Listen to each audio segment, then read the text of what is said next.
Сәлеметсіздер ма? Көңіл күйлеріңіз қалай балалар? Жақсы. Олай болса, бүгінгі сабаққа кірместен бұрын топқа бөлініп алайық. Тақтаға шыға қойыңыздар.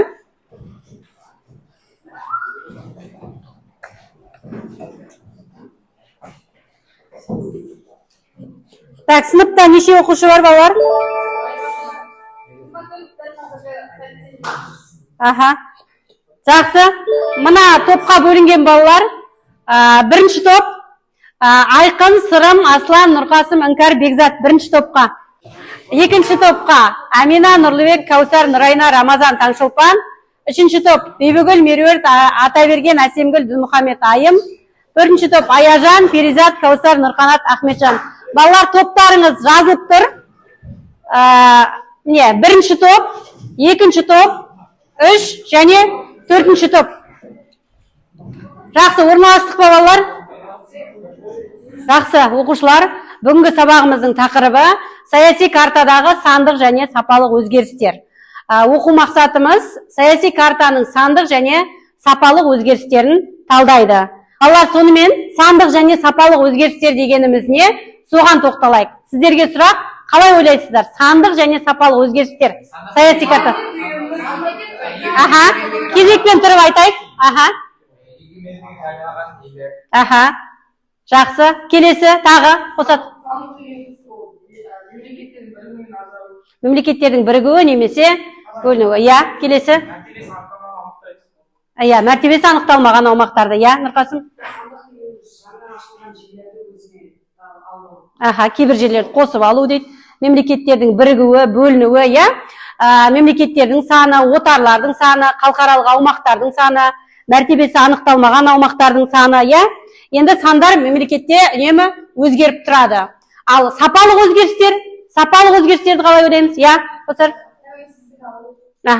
Мемлекеттің тәуелсіздігін алуы? Астанасының өзгеруі? Егемендік. Мемлекет құрылымының өзгеруі. Өте жақсы. Балалар, енді сіздерге сұрақ бергім келіп тұр. Сіздердің алдыңызға, ұмыт кетпей тұрғанда айтайын балалар, әрбір топқа мынадай бағалау бетшесін бердім. Топ басшысын өз араңыздан сайлаңыз. Сол топ басшысы осы тапсырмаларға байланысты дескрипторлар көрсетілген, соған сай бағалау жүреді. Бағалаймыз балалар, топ мүшелерін. Одан кейін ұмыт кетпей тұрғанда айтып жатырмын. Әрбір топқа алдыңызға мен карта тулар қойдым, елдердің туларын. Бар ма балалар алдарыңызда? Мынадай мемлекеттердің тулары бар. Сол тулардың ішінен интернет пайдалансақ болады. Сандық және сапалық өзгерістері бар елдерді анықтаңыздар. 2 минут уақыт жеткілікті ма? Кеттік, бастаймыз. Мен Қазақстанды алдым, өйткені біздің ел ордамыз Нұрсұлтан Астанаға өзгерді. Елордамыздың атауын Астана деп, Нұрсұлтан атауын Астана деп өзгертті. Өте жақсы. Мен Өзбекстан елін алдым, және де Өзбекстан өз тәуелсіздігін 1991 жылы 1 қыркүйекте нақты жариялады. Және де қазіргі уақытта Өзбекстан тәуелсіздік алған күнін ұлттық мереке сияқты атап өтеді. Мен Тәжікстан елін алдым. Тәжікстан елі Кеңес одағынан ыдырағаннан кейін 1991 жылы өз тәуелсіздігін алды. Мен таңдаған ел бұл Ресей Федерациясы. Ресей 1918 жылы астанасы Мәскеуден Санкт-Петербургқа ауысты.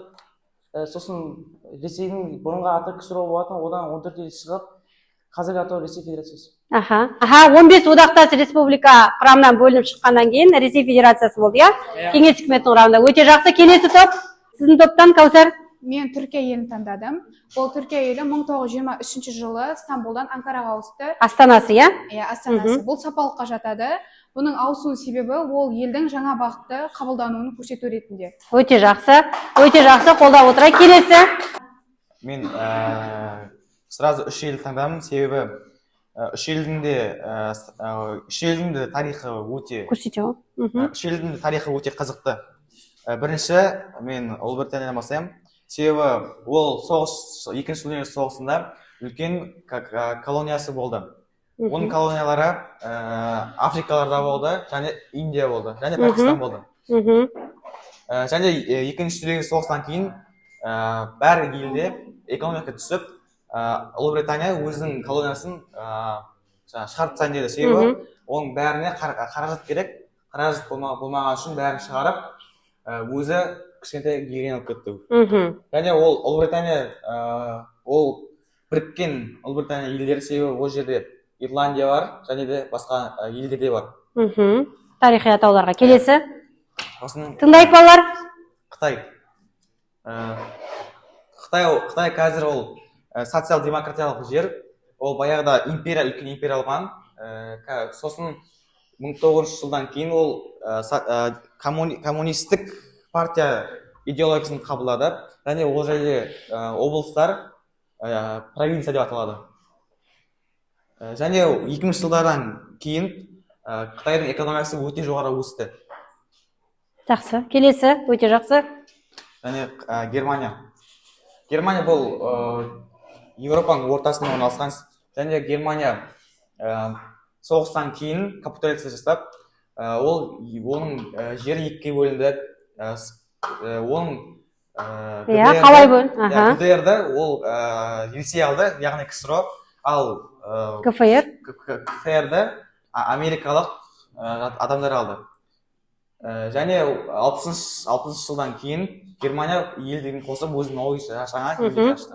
Қазіргі кезде бұл ел Германия Федеративтік Республикасы. Өте жақсы. Балалар, егер империя адырап, отар мемлекеттер тәуелсіздік алатын болса, дүниежүзі картасында егеменді елдердің саны көбейеді, яғни сандық өзгерістер. Бір сұрақ берейін балалар. 1960 жылы дүниежүзінің саяси картасында 17 тәуелсіз жаңа мемлекеттер пайда болды. Ол мемлекеттер мына елдердің колониялары: Англия, Италия, Франция, Бельгия. Осы жылды Африка жылы деп атады. Не үшін Африка жылы деп аталды?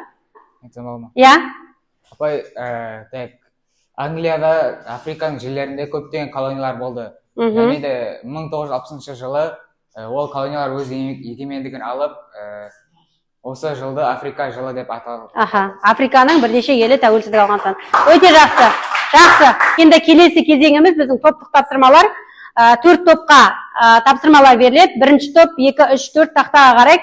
Осыған байланысты сіздердің алдарыңызда ноутбук бар. Бірлесіп берілген тақырыпта слайд жасайсыздар. Оқулықпен жұмыс болады, және қосымша ақпараттармен, интернетпен, картамен жұмыс жасауға болады. Кеттік.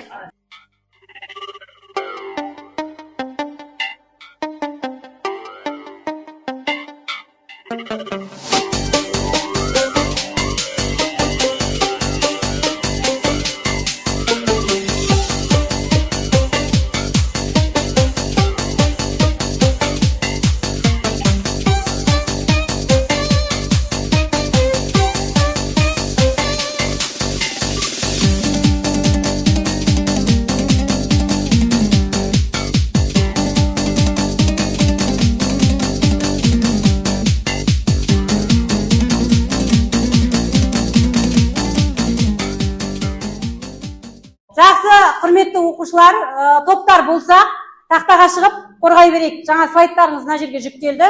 Кеттік. Бірінші топтан шығатын балалар шыға қойыңыздар.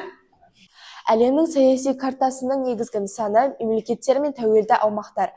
Егеменді мемлекет ішкі және сыртқы істер дербестігі бар саяси тәуелсіз мемлекет. Басқа мемлекеттерге тәуелді аумақтар, отарлар, шалғай департаменттер, халықаралық, жалға алынған және басып алынған болып бөлінеді. Нидерланды бұл өте кішкентай ел болып келеді, және олар халыққа сыймай жатқаннан кейін өзендерді, мұхиттың астында орналасқан аймақтарды құрғақтатып, оны өздеріне пайдаланады. Ол жерде жергілікті адамдар полтер деп атайды.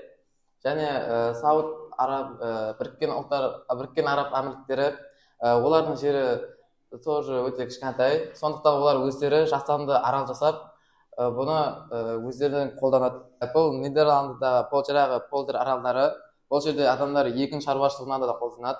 Және араларынан су арналары өтеді, чтобы егін шаруашылықтарын істеу үшін. Ал бұл Сауд Арабиясында орналасқан, өте Біріккен Араб Әмірліктерінде орналасқан жасанды арал. Бұл жерде қазіргі уақытта адамдар тұрады, және бұл туристерге арналған ерекше орын. Жер бетінде 1922 мен 1991 жылдардың арасында кеңестік социалистік республикалар одағы болды.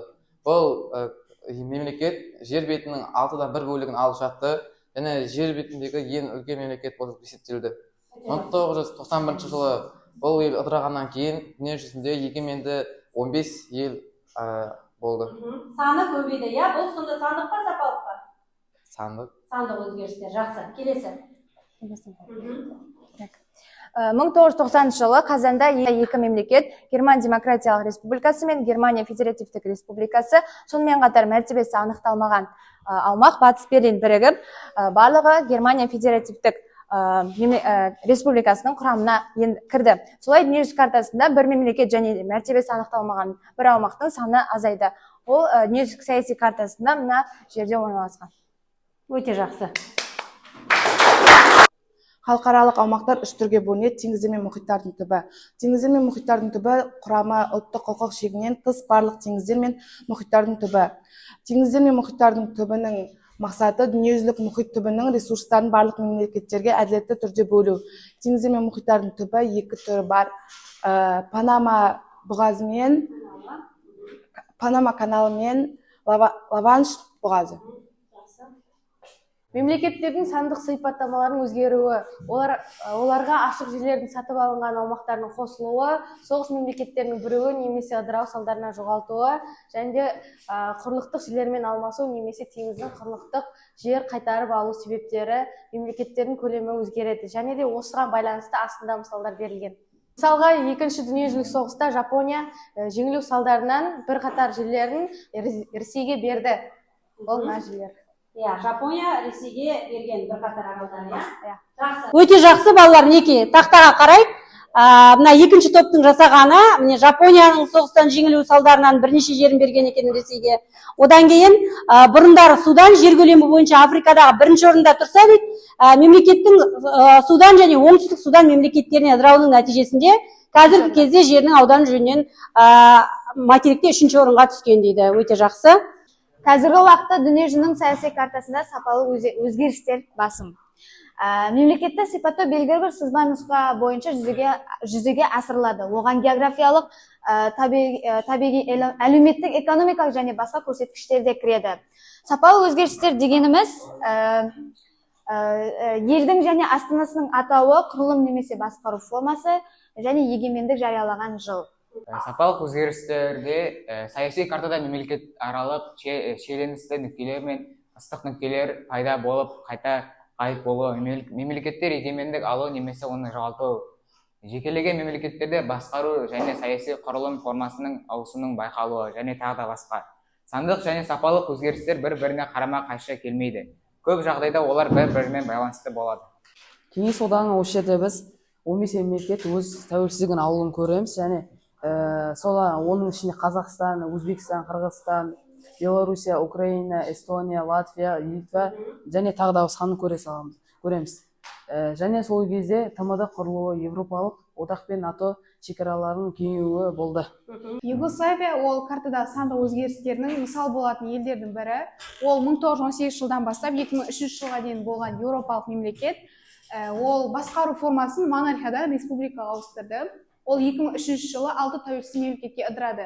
Олар мына жақта Словения, Сербия, Черногория, Босния. Латын Америкасы, Солтүстік Америка мен Антарктиданың аралығында орналасқан аймақ. Бұл атау аумақта отарлаудың болғанынан хабардар ететін роман тілдерінің ресми қолдануымен байланысты. Роман тілдері себебі Бразилия баяғыда Португалия елінің отары болған. Және Бразилия қазірде Португалия тілімен айтады, сөйлейді. Және ол мәже орналасқан. Португалия міне. Жақсы, балалар, біздің келесі кезекте мына тапсырманы сәйкестендіруге тек 4 топтан бір адамнан шығыңда сәйкестендіре қойыңыздар. Келе қойың балалар, шыға қойың. Шықпаған балалар келе қойың. Амина, келе қойың.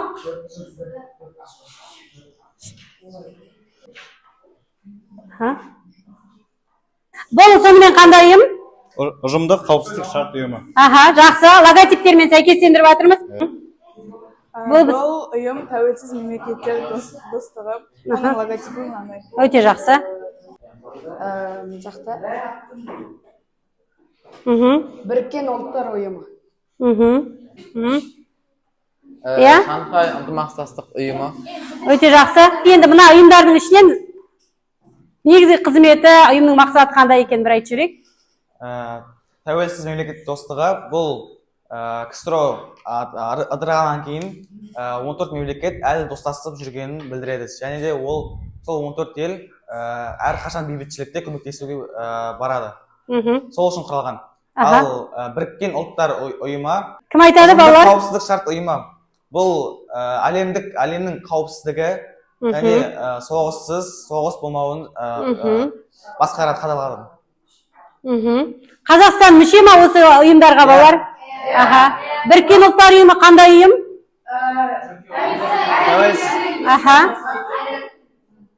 Барлық елдердегі бейбітшілікті сақтау. Өте жақсы балалар. Мынау соңғы бөлімге де жеттік. Осы жерден QR код арқылы тапсырманы орындай қояйық. Ашамыз барлығымызда. Интернет бар ғой балалар, иә? Кеттік.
Жақсы, құрметті оқушылар, сіздердің жаңа орындаған жұмыстарыңыз маған келіп түседі. Тікелей аты жөндеріңізді жаздық қой балалар, иә?